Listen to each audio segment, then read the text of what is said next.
Welcome back to the channel. Today we're going to be putting new bushings in.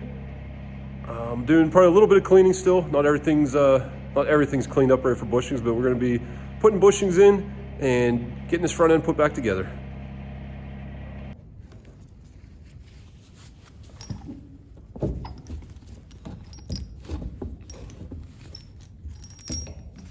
I took a chisel and hit this a couple times, and that seemed to spread it open a little bit to where I could thread this off much more easily by hand.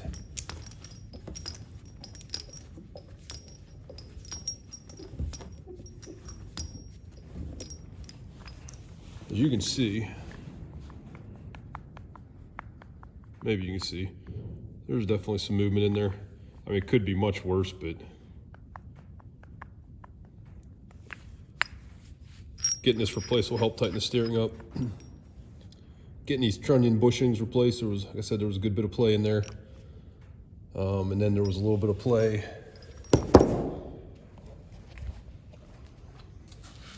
in here where this pin went through. So getting those bushings, trunnion bushings, and this joint in here, I think that'll tighten the steering up quite considerably. Well, we got old bushings all over the place, old bearings, a lot of old parts. So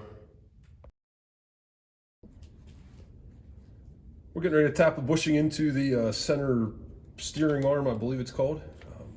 Got a bushing goes in here. That bore, got that all cleaned out. That's just a small bushing. Here's the part number for it. This is an aftermarket bushing, not case international bushing. It was, I forget the exact price differences, but there was for some of the parts I ordered, there was a very significant price difference between the case international and an aftermarket part. So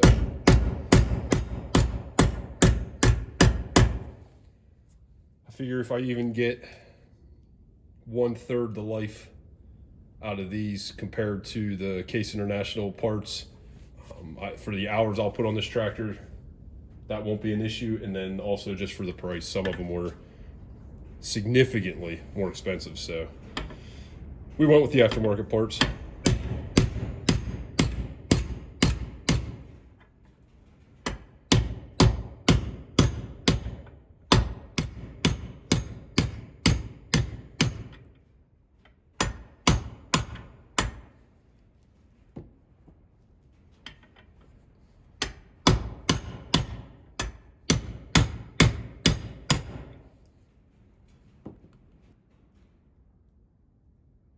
Okay, we got it down in there flush. Looks good.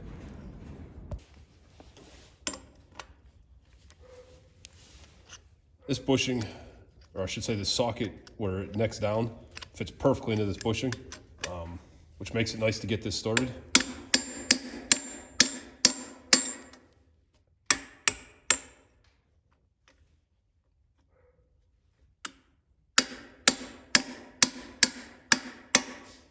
But I don't want to hammer it in all the way that using it like that. I don't know if you can see. It's not a flat shoulder, it's like a tapered shoulder. So it'll spread that bushing, I'm afraid. So I just got it started that way, and then I'm just gonna flip it over and hammer it in this way.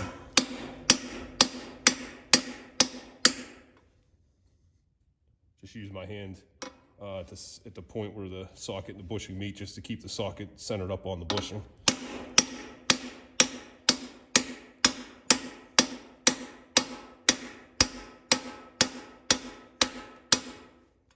But it's going in pretty well. Don't want to hit it too hard, just kind of just slowly tap it in.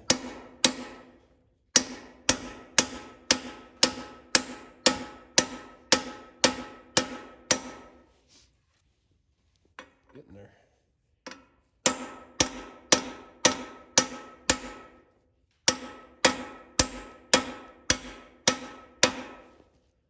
Almost. And this socket's too big to fit inside the the bore here. So I'll get this down flush, and then I'll get a smaller socket to get it the rest of the way.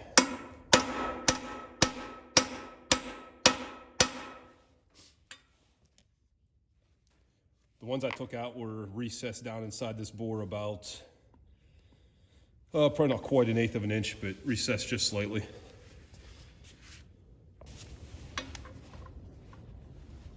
All right, we got a smaller socket.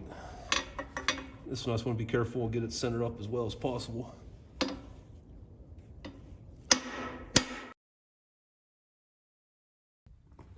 We got the axle flipped over here so we can get the bushing in the bottom side of the spindle. I got the part number here. Again, these are aftermarket, not a Case IH part number, but these are the ones I'm using. I'll try to remember and go through and list all the part numbers for at least everything I've used in the description. That way if anybody has any questions, just check them there.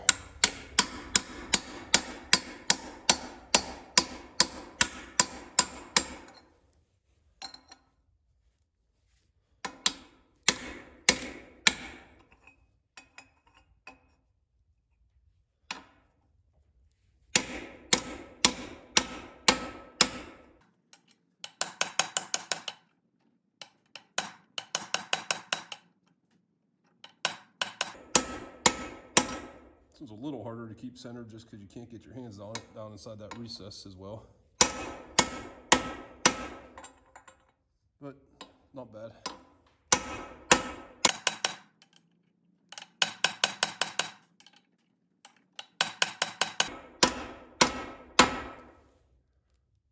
Got it bottomed out. Now a smaller socket just to get it down inside. Just a little bit. A little more than a 1/16 or so. A little bit more.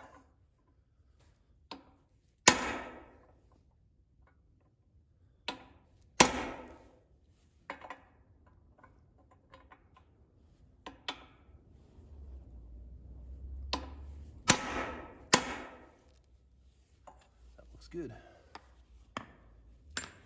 Now same thing on the other side. I won't bore you guys with all of these. We're getting ready to put the spindle in on this side here. I'm just getting some grease, and I want to do just a light coating of grease here on these bushings, just so they don't go in dry. Then I'll put some grease on the spindle itself also. So I just have some wheel bearing grease.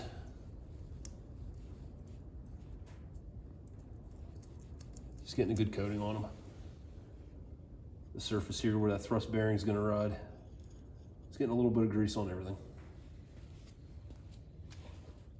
For the thrust bearing,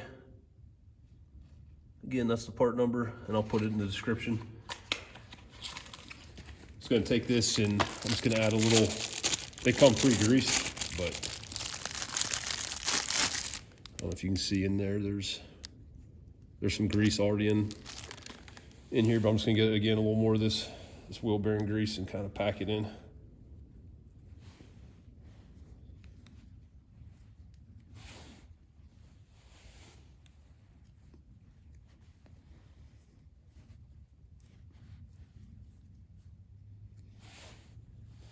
Then obviously once everything's assembled, I'll go through and grease all the grease zerks very well. I'll do that before I even put it on the tractor. It'll just be easiest. Put that in place. So they use a felt seal at the bottom here to keep dirt out. So I did a bunch of reading. I haven't done a lot with felt seals before. So I've tried to do a bunch of reading, and it seems like from what I've read, if you have a felt seal that's an oil seal, I guess on some of the old tractors, the rear main seal on the engine was a felt seal. You want to soak them in oil. This one, people were saying put a light coat of grease on it. So that's what I'm gonna do. It didn't really make sense to soak it in oil, but I don't want to put it in dry either. So we're just putting a light coat of grease on it, and then we'll slide it over the spindle, and then we'll slide the spindle in.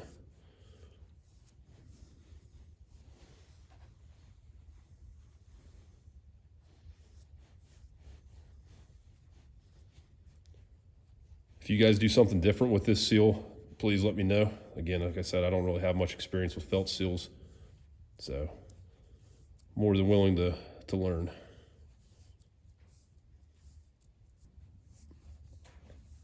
The felt definitely soaks up more grease than I would have thought.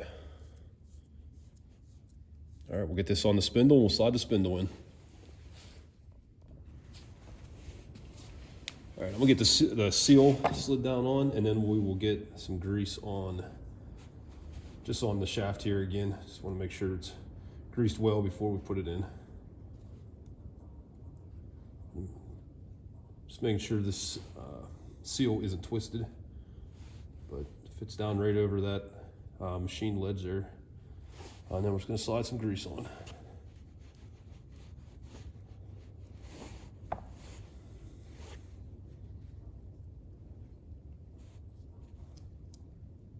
Again, some down on the surface where the thrust bearing rides.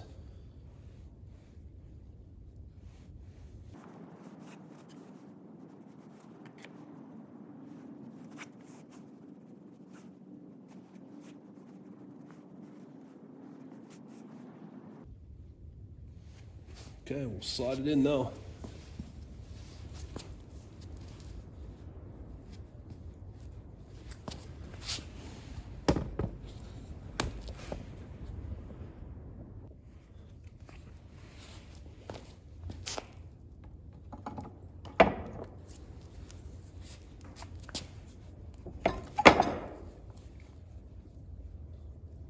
All right, I'm gonna wipe some grease off my hands. It's just slightly shy of going down all the way. All right, I cleaned my hands off and came back and gave this a couple twists and it slid into place. I forgot to turn the camera back on, so as you can see, we got it full down here and turns pretty freely. It turns nice. So we'll move on to the next thing now. All right, we're gonna stop this video here so it doesn't get too long. In the next one though, we will be, without any issues, we should be wrapping everything up and getting this done. So hope you guys enjoyed the video. Thanks for watching. We really appreciate that. And if you enjoyed it, please hit the like, subscribe button, and we'll see you on the next one.